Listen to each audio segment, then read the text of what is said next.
Hello everyone, this is your favorite Murtid. Once again, we are here to see the lying of Ibn Fuban and demolish his lies. Unfortunately, this guy gives us so many lies to demolish, and seems like my channel would be called Catch the Lies of Ibn Fuban very soon instead of Adam Seeker. So let's listen to what he says first, then we will go into.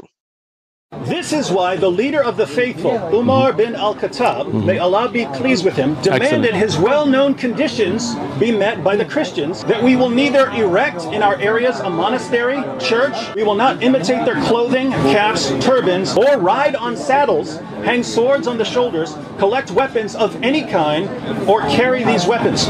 Refrain from erecting crosses on the outside of our churches and demonstrating them and our books in public in Muslim fairways and markets. We will not sound the bells in our churches except discreetly, or raise our voices while reciting our holy books inside our churches in the presence of Muslims. Ibn Kathir here. Ibn Kathir explains, even though they're willing to pay the jizya, all of these conditions, they can't repair a church, they can't do any of that stuff, they can't make their voices loud. You know it's a weak hadith, right? Miskin. Ibn Kathir, under the bus again. Let me under the bus again. Hold on. So according to Ibn Fuban, the narration that is mentioned in Tafsir Ibn Kathir for chapter number 9, verse number 29 is wrong, is Daief. Let's see Ibn Kathir 9:28-29. Let's go to 29. Fahum Zakhirun, which ends here at Fahum Zakhirun, and it says disgraced, humiliated, and belittled. Wahum Zakhirun. Therefore, Muslims are not allowed to honor the people of Dhammi or elevate them above Muslims, for they are miserable, disgraced, and humiliated. Muslim recorded it from Abu Huraira, and the Prophet said, etc., etc., etc. Now, we will go into what Mr. David Wood explained, and he explained this pact of Umar, that when Umar went to Sham, what did he do? And what was the pact? So here we will see, when you come to us, we requested safety for ourselves, children, property, and followers of our religion. We made a condition on ourselves that we will neither erect in our areas of monastery, churches, or sanctuaries for monks, nor restore any place of worship that needs restoration, nor use any of them for the purpose of enmity against Muslims. All right. At the same time, we will not prevent any Muslims from resting in our churches, whether they come by day or night, and we will open the doors of our houses for worship for their wayfarers and passerby. So our houses will become like a hotel or restaurant or something. Those Muslims who comes as guests will enjoy boarding and food for 3 days. We will not allow a spy against Muslims into our churches and homes, or hide deceit or betrayal against Muslims. We will not teach our children the Quran, publicize practice of shirk, inviting anyone to shirk, or preventing any of our followers from being embraced in Islam. This is humiliation on them, because they subdued, because now they can't even say Jesus is God, because according to Islam this is a shirk. If they choose to do so, we will respect Muslims, move from the place we sit in if they choose to sit in them. So if Muslim wants to sit somewhere, you have to give them his space.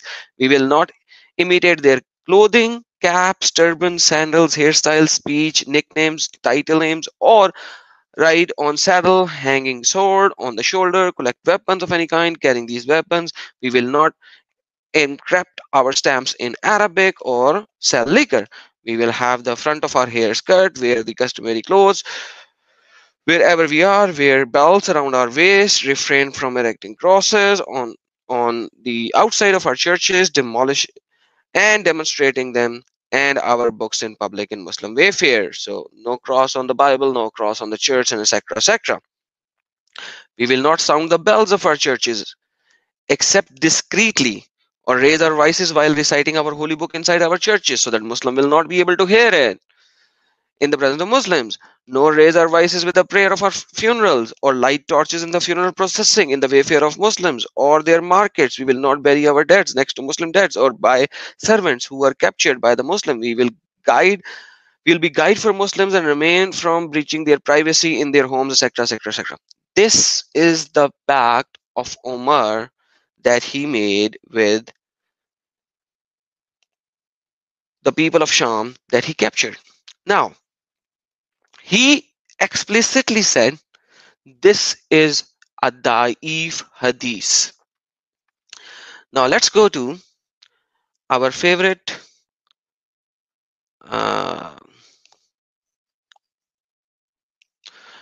let's go to Ibn Qayyim. What does he says? A big giant. Okay. And this is Al-Uhdatul Umariya, means the Pact of Umar that we just read in Ibn Kathir. And according to the Nazariya fi Sahat al-Sanad, how correct is the Sanad for this pact? Now, I'm not going to read all of it, but this is by Ibn Qayyim al-Jawziyah, the big giant of Islam. We know who he is.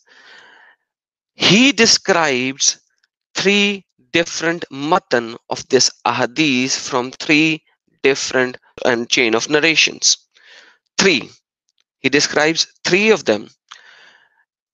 And when you have more than one chain and more than one matan, it is not an ahad hadith.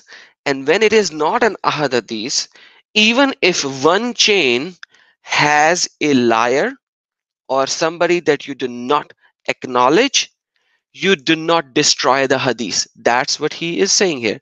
Let's go to a very basic translation. And it says, Walajibul Qawlu bil Ibn al-Qayyim, that according to the statement of what Ibn Qayyim said, that the following the three narrators of Umar's covenant, right? The Ahadul Umar, the covenant of Umar, the pact of Umar, the fame of these conditions is beyond their chain of transmission, for the Imam received them with acceptance and mentioned them in their books and used them as evidence. And the pact of Umar, the conditions, the age of covenant conditions were still mentioned on their tongues and in their books, and they were implemented after by the other caliphs.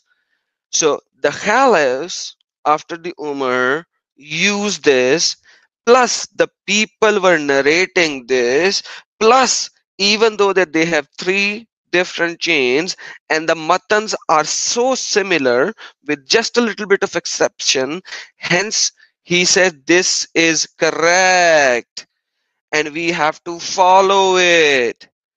This is correct and we have to follow it. It is not daif. It is not thrown away. And what did our friend say? He said, this is daif. Now let's see what else is he stating.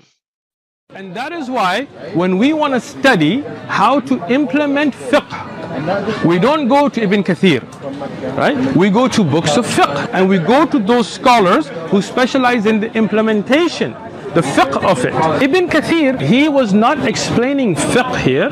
He was explaining an ayah. It was not in the implementation. It's not a big book of fiqh. Name to me one Maliki fiqh book. Not the point. You can tell me if I'm wrong. He doesn't know. Tell me if I'm wrong. He doesn't know a single. Okay, name me one Shafi'i fiqh book.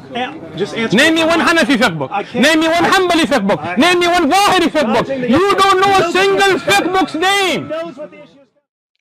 Now he wants to go into fiqh. And I understand his problem. The poor guy is trying his best to help himself. Now let's look at the fiqh, the book of fiqh. Okay, what does the book of fiqh is saying? This is the Reliance of Traveler, which is one of the biggest book of fiqh, right? One of the biggest, right? This translation is approved translation, as it is showing that it's an approved translation. Okay, you can go to this link and you will see the translation and authority of this translation. This is a Shafi'i fiqh book. It's a Shafi fiqh book. Okay, so now he wants it to see it from the fiqh. He said we take our rulings from the fiqh. This is a book of fiqh. Now check this out. Is the Reliance of Traveler a good resource? How does Shafi madhab differ from one another? The book you are referred is an English in translation of highly ranked classical fiqh book, okay, written by Sheikh Ahmad ibn Naqib. The English translation by this. Now check this out. This is section 9.14.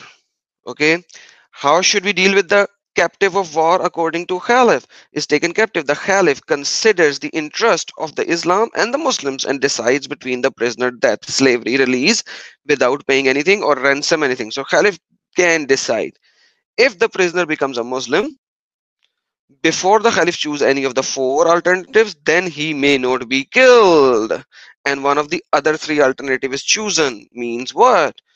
Prison, slavery, or release. It is permissible in jihad to cut down the enemy's trees and destroy their dwelling, their houses, and obviously the other places. This is the place of dwelling. Now, use of the force in jihad is necessary to go do outside jihad. That is why Imam Hanbal wrote that if a caliph seizes power, it is haram to fight him. However, he must meet his responsibility under Islam. This is the book that he chose, not me. He chose it. Ash-Shafi believed that a person who seizes power and then is accepted by the people is a legitimate caliph. Okay, if someone forces himself on the ummah but is qualified, then he should be accepted by the people to avoid Muslim bloodshed. What, guys? So if an ISIS guy comes up, the Muslim Ummah should accept him if he qualifies according to Quran and Sunnah. That's what I said.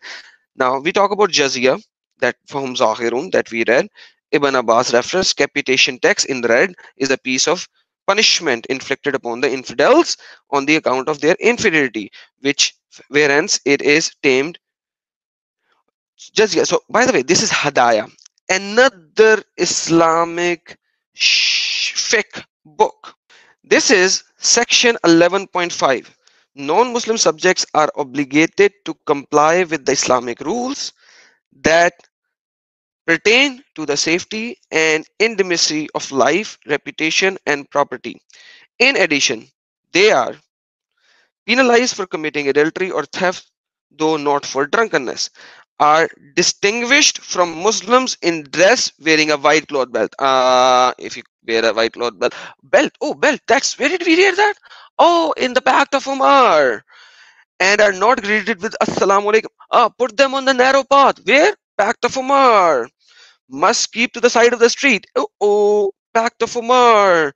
May not build higher than or high as Muslim building, though they are acquire a tall house, it is raised. Now, where did we get that? Pact of Umar.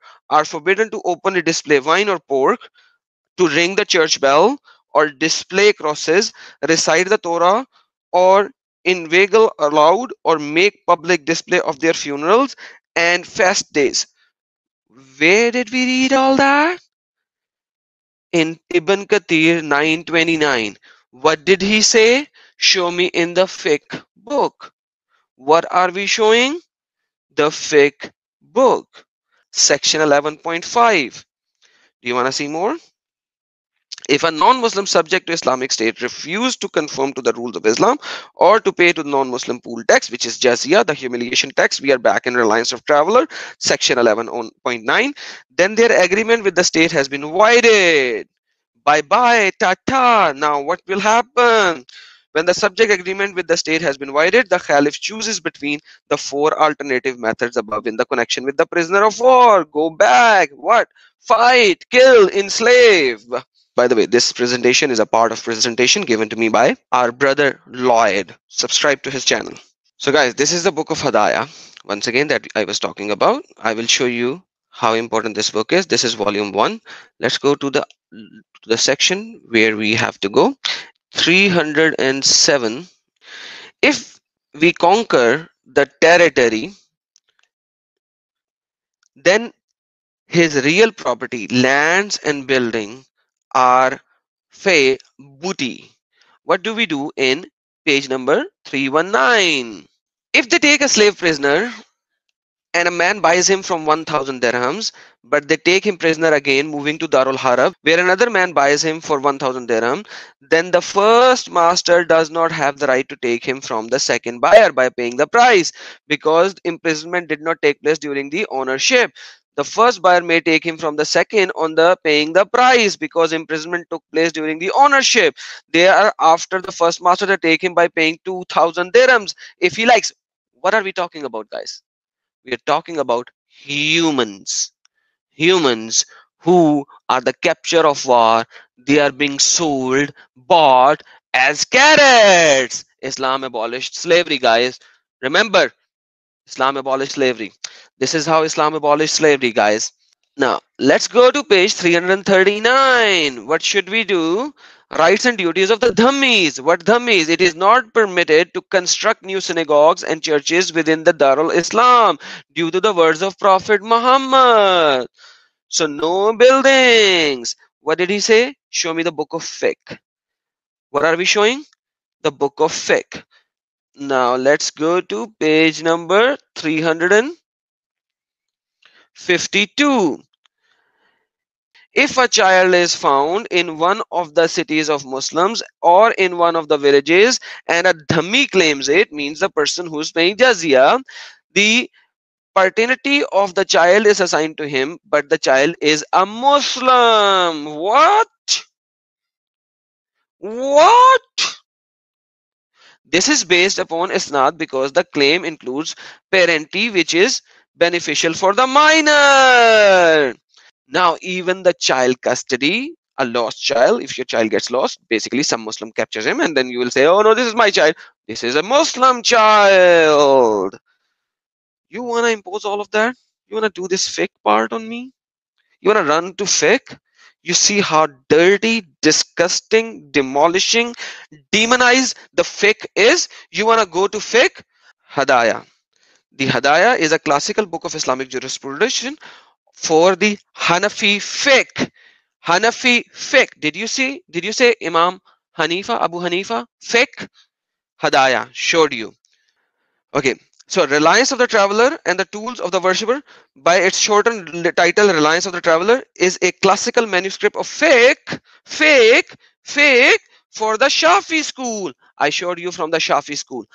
Now, you have two fake books agreeing and acknowledging that they took all of these things from the Pact of Umar, which is narrated by Ibn Kathir, and Ibn Kathir also did not say that it is Daief, and Ibn Qayyim, who is the giant of Islam, is stating the Pact of Umar is correct and reliable. Who are you to say otherwise, you lying Fiban Uthman? And today at 7 p.m. New York time, Eastern Standard Time, I am going live with my brother, who's also an ex-Muslim from Middle East, and he is going to show us and tell us even further how the Pact of Umar is still established, still running right now in today's world as we are speaking. And Ibn Fuban Usman is saying that this is wrong, it's false. God bless you guys. See you later tonight.